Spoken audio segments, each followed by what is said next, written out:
Hey Veda, this is Eric. How are you today? Great, Eric. Hey, it's actually great to be in the same room. Yeah, amazing, right? Typically Veda's over there in Sacramento. I'm here in the Bay Area, home base of Redwood City. But we are a new Vista Community Services, tech made simple, life made better. Website www.anvcs.org, or you can send us an email at info@anvcs.org. Uh, everything that we do, all our classes, whether they're live, they're on TV or in person or on Zoom, everything is free due to the grace and generosity of our grantors, which we'll talk to at the end here. But hey, so I wanted to talk today a little bit about security. We haven't touched that. We've done classes for on cookies and passwords and how to spot the bot and kind of everything else, but we really haven't talked about security or the impact of AI on all this stuff. So I'm going to go It's through a bunch of, changing a lot. yeah, it's changing every day. And so I'm going to go ahead and I'm going to give you some numbers and then we'll talk about it. All right. Okay, cool. And so, you know, again, AI is impacting our scams, our phishing emails, our security, our phone calls, our text messages. Everything is coming at us all the time. Well, It, if we realize that most scams originate outside the country, it was really easy because those were English as second language people, right? yes. AI has changed all that. Now they sound like Americans, and you can tell the AI to sound like an American or a British person or whatever. I mean, it's crazy. Or you could just say AI sounds like AI. And it does, especially the M dashes. Yes, and it you can see it. I think I got this. Running a nonprofit, we get all these kind of solicitation emails, Right. and somebody sent me one. I'm like, this is clearly from a person who doesn't know how to use AI to write things. Right? I almost send that person a note back and said, hey. If you're gonna send this and write it in AI, you need to make some changes. So Exactly. anyway, so hey, I want to start with some numbers, right? And this is from IC3, which is the FBI's website where people go through. And I don't know if you remember the 2021 numbers, but I'm going to show you here. But this is These are huge. $16.6 billion lost to internet enabled crimes. And if you go through kind of the categories, 6.5 billion investment fraud, 2.8 billion in email compromise, 1.5 billion in tech support, personal breaches, non-payments. The other big one that's not here is the romance I was going to schemes. say romance is huge. But I think that's Romance is under the billions. investment frauds. Really? Yeah, Okay. because they change the categories all the time. But here's the thing I wanted to tell you about. This is 2024, which is still a couple of years ago. All right. And the last time we did this class, we had data from 2021. So Mhm. the number, this has increased over 3 years, 141%. Wow. It was like 6 point something billion and now it's 16.6. But that's not the whole story. So I want to keep talking about this. All right. And so here's what we see. And this is what I think is the tip of the iceberg. Every time we do this class, we say at the end, hey, report your findings at ic3.gov. Right. Nobody knows what ic3.gov is. No. Okay. So these numbers are only the ones that have been reported to IC3. And they're thinking it's only 10%. They think only 10 or 12% of cybercrime is ever reported. Wow.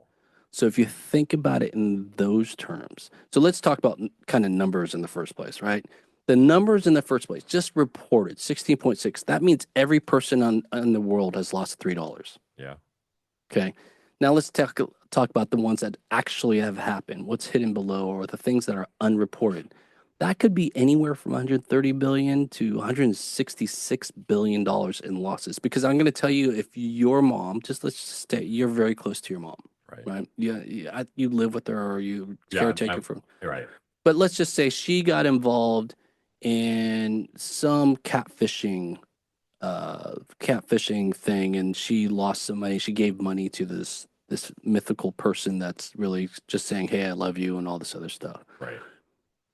Do you think she would actually tell you as her son that she got fooled with a romance scheme? It would really depend because the whole shame thing is a big Exactly. problem. Yeah. Exactly. I got fooled. Somebody pretended to love me and I gave them money. Right. I would bet, and if you go back to that investment bar chart there, I would bet that most of the romance game ones don't go reported. No, I agree. And I on top of that, it's not just, and then, we talk to seniors, right? I mean, our seniors are our community, and right. seniors are people too. They like companionship and romance and everything else. But what also goes into that romance kind of category are loved ones like children Oh or yes. grandchildren or things like that. So we're getting scammed all the time. In fact, right, we talked about in the past 5 years, this is the kind of the ramp and it's accelerating, right? Holy smokes. And so this is just one's complaints and one's losses. But again, we think that, or the FBI thinks only 10 to 12% of crimes get reported. Here's the impactful one. Yeah. Under 20, they probably don't report anyways. I mean, and they don't And have they don't any, have much to they don't have lose. much to lose. Right. But if you look at kind of the 60 plus, those are the ones that have been reported the most, and they're the ones that have the most to lose. Yep. And so if I was a bad guy and I was a hacker or a scammer, I'd be targeting the 50 and above. Well, and it makes sense. I mean, if we look at the 50 and above, I mean, Gen X, maybe like if you're in your early 50s right now, you did grow up on the internet. I mean, it came out in the 90s and really blossomed in the 2000s, right? Or the aughts. Uh, Coming out though, we would have all of these native, I put it, protections in our habits and our things, our little detectors, our BS detectors. Yeah. But if you're in your 60s right now, the baby boomer generation going, and aging, you just don't have that kind of experience. But the things that I grew up with, you know, they don't work as far as protecting me online. No. I've had to learn all of that in the native world of online. Yeah, it's funny because if you're a Gen Xer, we hate everybody anyways, right? We don't trust They don't anybody trust anyways. anyone. It locked. It's like, leave me alone. I want to be by myself. I want to go play my guitar. I want to go, Right. go outside and play and drink water out of the hose, right? Stuff like that. But it's right. But the people that have I don't say the least amount of technology experience, but there is. It doesn't matter if you're an IBM executive. It doesn't matter if you grew up on mainframes. It doesn't matter if you grew up in DOS. It doesn't matter of that because everything's changing Right. and everything, unless you maintain currency. Like you and I, we teach classes all the time across 150 different topics. We have to stay on top of everything. Right. And we actually have to go looking for them. I Yeah. mean, right. And actually engage some of these to see where it Yes. goes. Yeah. But if you and I weren't doing this, just say we were, I don't know, teaching PE or coaching soccer like I do, and Right. I wasn't doing what I'm doing, things would fly past me all the time. Yep. And even as good as we are about being on top of this, I don't know about you, but I still stop and say, Oh, no. I was in the middle of texting somebody. I got another text which I thought was a client. I engaged it and it got a little weird within 30 seconds. yeah, And I was like, what the heck? I did not realize that I was talking to a scammer. It yeah, took me a moment, and then I was just like, okay, I disengaged. But they got me on the upfront. yeah, it does. And I think the bottom line is that no matter how good you are, we're all susceptible. Exactly. All right. Again, California Attorney General, this from a couple of years ago, but it still holds true that, they're targeting seniors. Atherton, one of the wealthiest cities in the world, right? Just 1 week, they found out that seniors were calling out of 80,000 that week. And it's just, you see it all the time. If you pay attention to some of the news and some of the security scams and all this other stuff that like we do, because we were always talking about it, it's all over the place. Right. All right. So here's the problem. Right. Here's the problem. Like you mentioned before, they had, most of the scammers were from out of country and they had poor grammar. And so what AI has There were a done, lot of tip offs, yeah. right? So and we used to have a whole list of them. But here's what AI is doing. AI is going out there. They're scraping social media. They're looking at stolen emails. They're looking at, your job. They're looking at all the public information. U.S. Census Bureau, all that information is Everything that's is live. free, right? Yes. And public.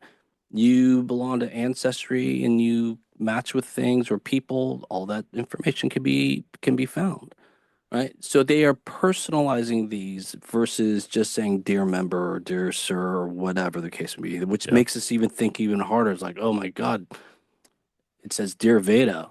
I better pay attention to it. Right. And because they have access to Ancestry or some other social site, they could even impersonate somebody that I know. Yep, yep, yep, yep. And then again, like I said, they have perfect grammar. Yep. And once upon a time, AI used to talk like AI. Not anymore. No. If you've ever had a long conversation with Claude, you know it's very warm and emotional in how they talk to you. No, it blows smoke up our, you know what, Yes, because it does. It it does. really tries to be so sycophantic at times. It's like, But it come doesn't. But on. it doesn't sound like a robot anymore. No, it doesn't. And that's the point. And Right. so they can go ahead and write these things in a human kind of tone, even with some errors that Right. make it, not blatant errors, but like I don't know what do you call it, errors of like common language that you would make. And so it makes it sound pretty real. Yeah, it does. There's also when, with recordings and some other things, deep fakes and voice cloning. We're going to talk about that in a couple of slides. And then they also have the ability. So, and we're going to talk about bot to bot, right? But they also are getting smarter and learning on the fly. They being AI is learning on the fly how to evade some of those AI or those spam filters. Yeah, because they keep changing the headers and all that type of stuff in Right, their mail. Yeah. right. All right, so here's what's happening though. So AI and is not only helping the spammers, it's really kind of machine against machine. It sounds kind of scary. It's like, I think about this. What is that? Robot Wars, No, right? it's true. It is, and it's an arms race on both sides. It is. I still like if I don't know something, I mean, this looks weird. I literally screenshot it and then dump it into Gemini or Claude and say, "Is this real?" Yeah, you And will. it tells me. Yep. When we Yep. used to have to go, we used to go to Snopes or something like that, Right. copy the text and put it in. They tell you it was fake. But now we have our own tools. But people like Google, who's a software company, right? Right. Their Gmail is really battling all the time with spam. I don't know if And they you notice. see such big volume, so they Yes. can see big trends. Yes. And so you got the spammers with the new AI toolkit, then you got the defenders with the AI toolkit, and then they're all fighting for this stuff just because it's really bad press if, for example, Gmail gets everything stolen, Yes. right? People will quit. So it's a business decision. On the other side, you've got the bad guys trying to steal all our money. And so, like I said, it literally is a battle of the bots or the battle of the robots. It's robot wars. But there's other value they're stealing besides money. I Oh, mean, yeah. when they impersonate us and they can go onto sites and they can give like big 5-star reviews or whatever, and by impersonating us, I Yep. mean that they just end up coming on our coattails and using a value that they never earned. Yeah. So let's take this case study of Gmail, right? So people ask all the time, what can we do? Well, one, Gmail is listening and watching. So there's a lot of, there's privacy stuff and that we'll talk Yes. about in later classes and stuff. But this is one of the privacy pieces that actually helps because the machines are watching everything that we do. So whether we look at things like we click on report spam, it then trains their AI to say, hey, you know what, is everybody marking this as spam? If, 3 out of 5 people are marking it spam, We better take a look at it. yeah. But the other part is on the other side, even if you don't put in spam, if nobody engages with it, they take that into consideration also and figure out if it's spam or not.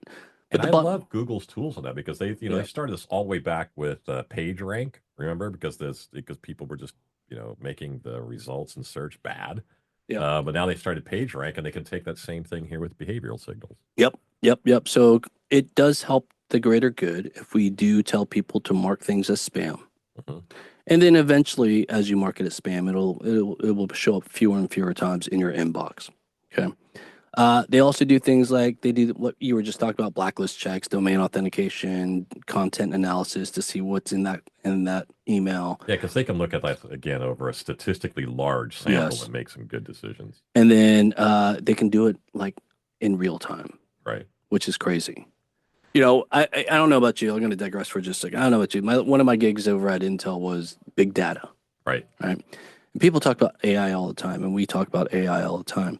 And we think of AI as like a chatbot, but It's real value is that big data analysis, it's huge. right? And it's amazing at how good it is at looking at Yes. everything across the internet. And it's so quick. Yes. I just literally 15 years ago, I had to manage really large databases for real-time stuff, right? So we had to worry about sharding and all these weird things, just making sure the database stayed sane, right?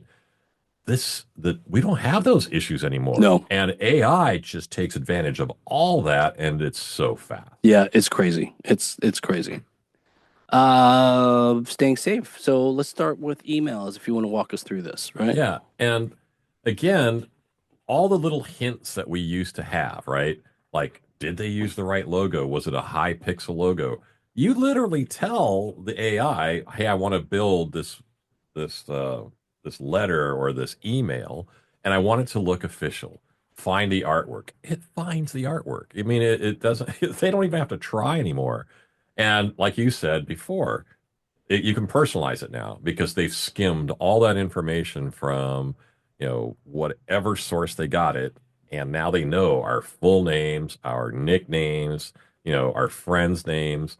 So, we don't get that hint anymore, like dear customer. No, it's going to have our name now, Yep. right?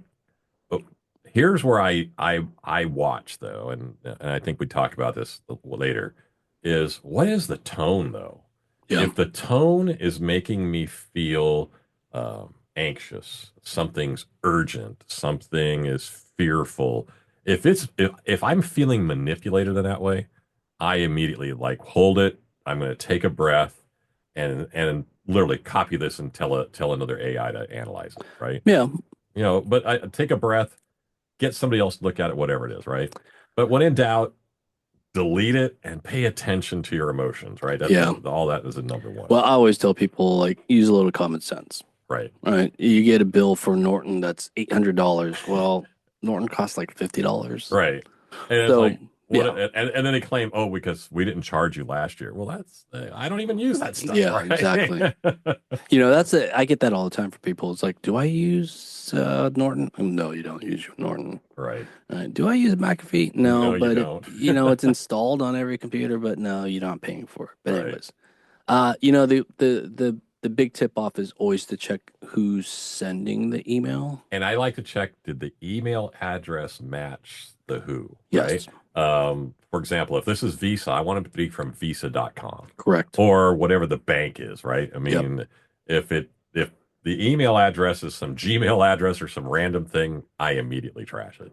Now, I will put a caveat on that. Is sometimes you check and there's ways to mask the Oh really yeah. tricky ones are they can mask who it's actually coming from or Yep. what it looks like it's coming from. Again, rely on your emotions. If it feels wonky, you know, Exactly.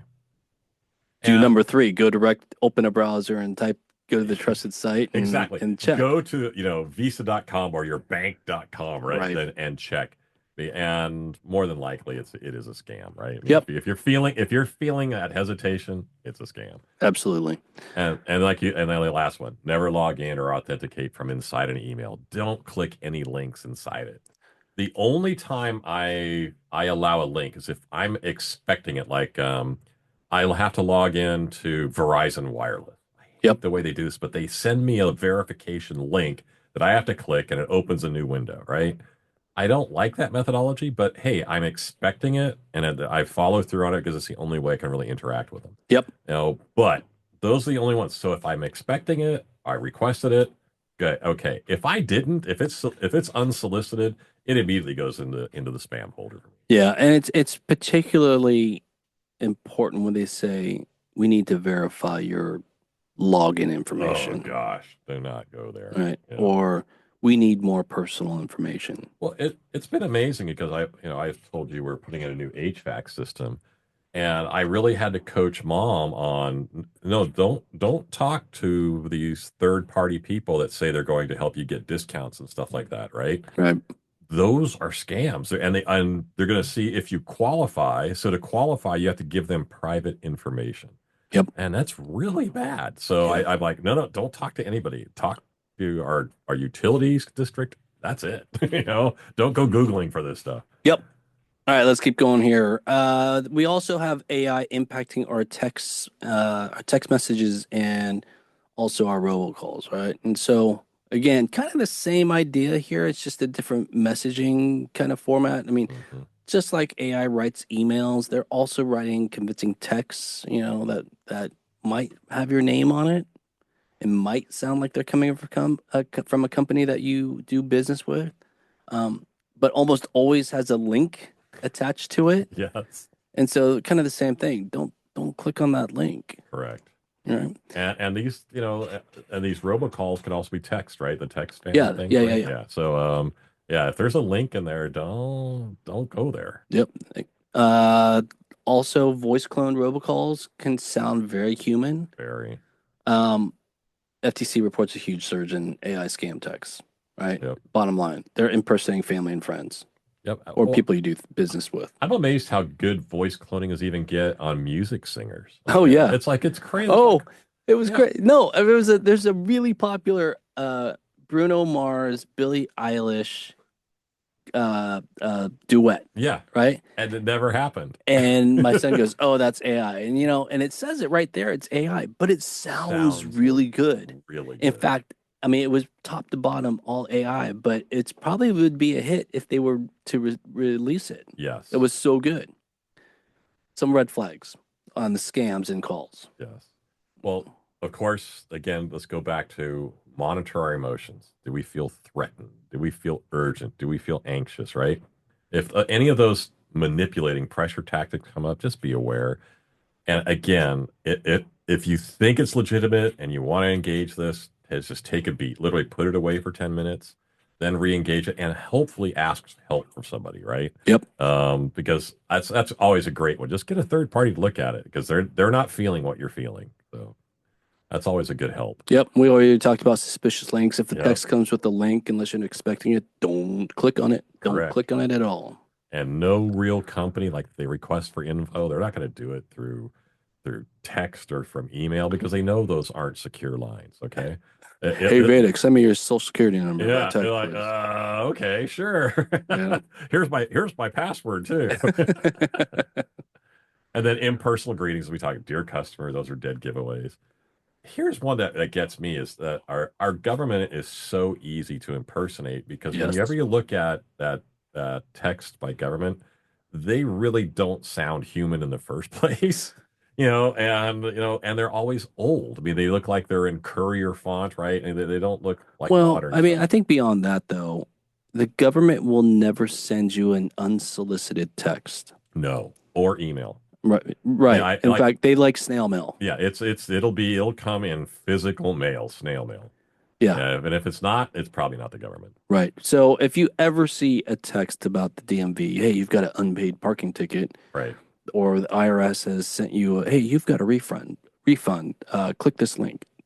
It's absolutely fake. They will not, one of Diana, who's a former IRS agent, that's Yes. one of our communities. She says that all the time. They will never text you, right? They Never. don't want to text you. No, they don't. They They don't don't want want to to talk engage to like you. that. It's so true. All right. And then, of course, things that sound too good, it probably is fake, Right. right? I want to Offers that are back too up good. on one of the government text things Yeah. because we have an experiment going on in California where we can put our driver's license in our digital wallets. Yes. Every 30 days, they're going to text you and say, hey, update, make sure it's still you because it's still in beta. And I really don't like that because it gets us used to getting a text from the government. Yeah. Okay. So I'm very suspicious of that. And I tell people, don't play with this yet. You don't need to. You have your physical license. Right. Let's wait till they come out of beta. Right. Same thing with robocalls. This is a little bit different because it's harder to detect some of the voice call. Once upon a time, it was pretty easy to tell what an AI voice was. Yes. It's getting really hard to do that right now. It's really hard. And like I get a lot of messages from Mutual of Omaha and they want to redo my mortgage, right? And I'm Yeah. like, hey, I didn't do anything with Mutual of Omaha. And it's really funny how they always do that because in my age group, Mutual of Omaha was a trusted brand, right? Yes. Yes. And these sound like humans, and they're Yes. not. Yeah. Or Ed McMahon has got you was Yeah, that's got an right. offer from Publishers Clearinghouse. Right. So and it's funny because speaking of like Ed McMahon, they could probably clone his voice really easy. There's enough Now, tape of him to be able to clone his voice and make it sound. I don't know. Is Ed McMahon still alive? I no, don't he's even know. not. He's But not. Okay. then think about it. You only need like a 30-second snippet to get a good, voice clone. Yep. You get a body of it, like from a celebrity or some host like that. Yeah. Oh, it sounds exactly So I like want to them. pause there for a second because this is one of the things that ever shocks everybody when we talk about this. I ask everybody, how many of you have a personalized voicemail recording? Like, hi, this is Eric. Sorry, I can't get to the phone right now, but if you Exactly. leave your name and number, I'll be more than happy to get back to you. That little snippet, people can take your voice, clone it, and go on and use it for other things. And they can make it convincing. It's not Absolutely. exact. I mean, if you interrogate it a bit and spend like, let's say, 2 minutes with that, you'll tell the difference if you really know the person. Yeah. But it's convincing It up is front. very convincing. So, just as another kind of personal side safety thing, we suggest that everybody use the system greeting on their voicemails Yes. because that's like, it's funny. I say this all the time.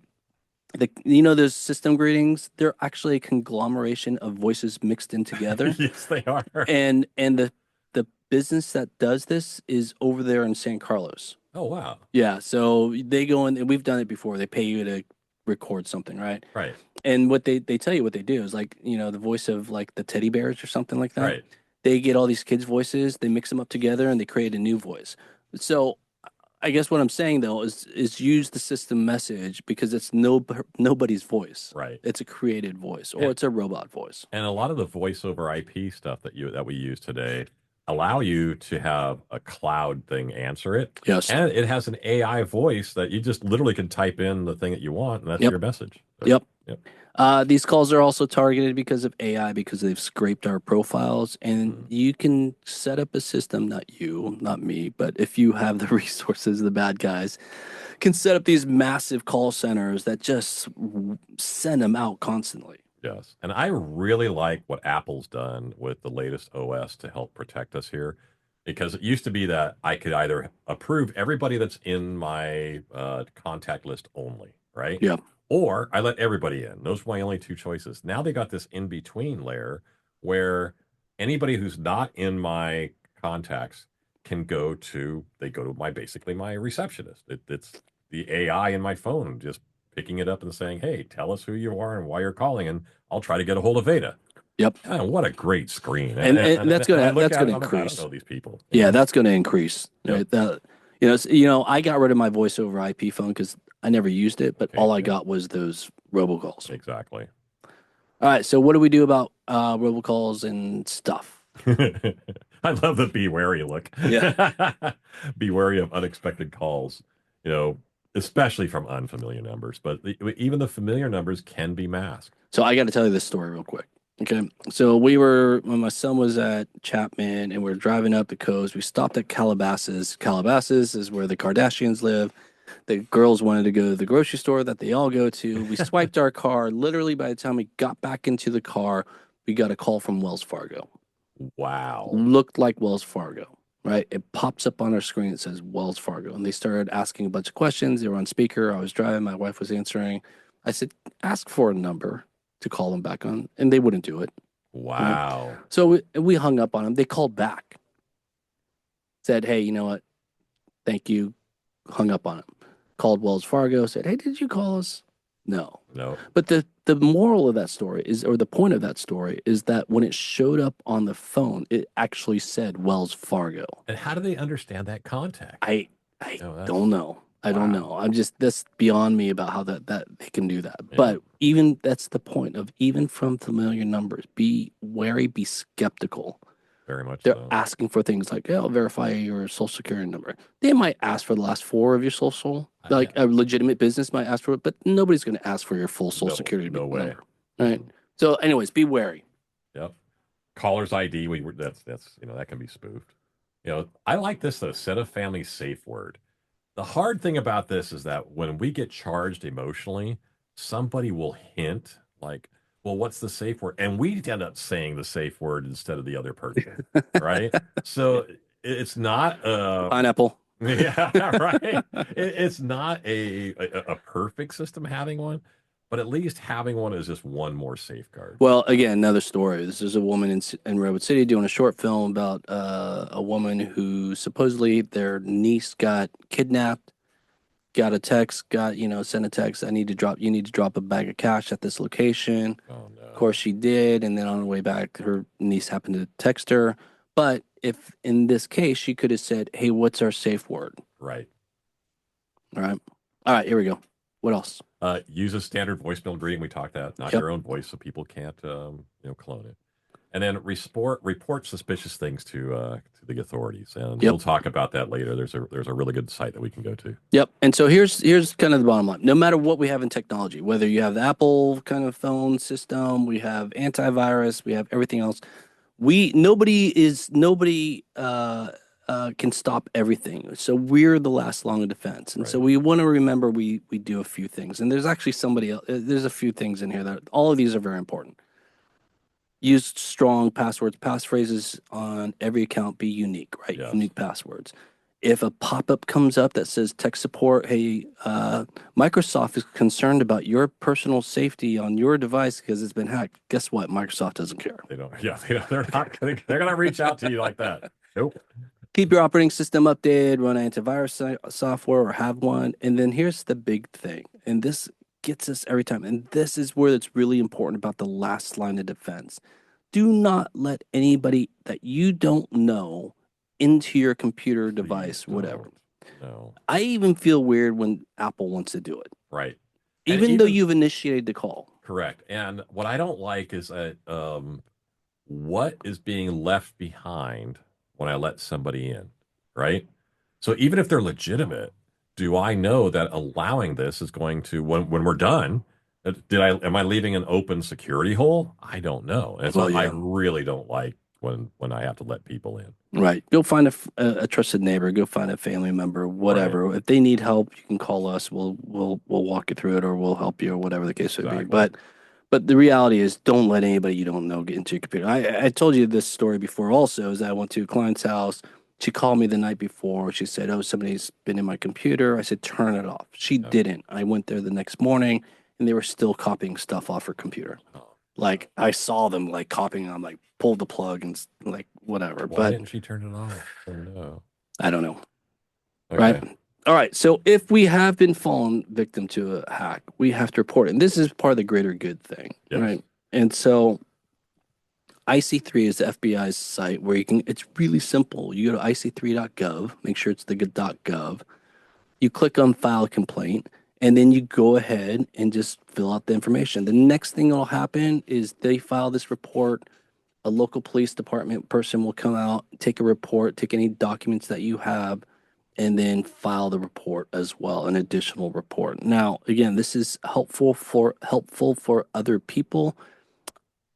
I think I told you this also. I had the client, we call him Mr. James in our blog, but I contacted the FBI on this and they said, hey, we're not going to take action, but if we put enough of these together that results in the same location or the same group, they Same will reason. go after them. Yep. Because it resolves to the same group. Yes. And so that's how that works. Again, you may or may not get an immediate remedy, but we're helping other people. Yep. Okay, so that's it for today. Of course, we got to show our disclaimer there, right? We're not going to read it all, but everything changes. But I think the bottom line for us is be skeptical, be wary. Check. Don't do some of these like crazy things like letting people into your computer and things like that. Right. And unfortunately, I mean, I kind of feel that our community is a trusting community by nature, and we're letting bad guys take advantage of that trusting nature. Very So much be a so. little bit skeptical. You don't have to be cynical, but you have to be just a little bit aware of that bad guys are potentially out there. All right, any final comments here? I think we've gone over 30 minutes today. Uh-oh. I That's all right. no, I thought, but I think we can safely say that if following this advice will help keep you safer. Yep. All right. Well, thank you, Veda. You have a great afternoon, and it's a pleasure being in the same room with Yeah, you. this was fun. I like doing Yeah. this. Cheers.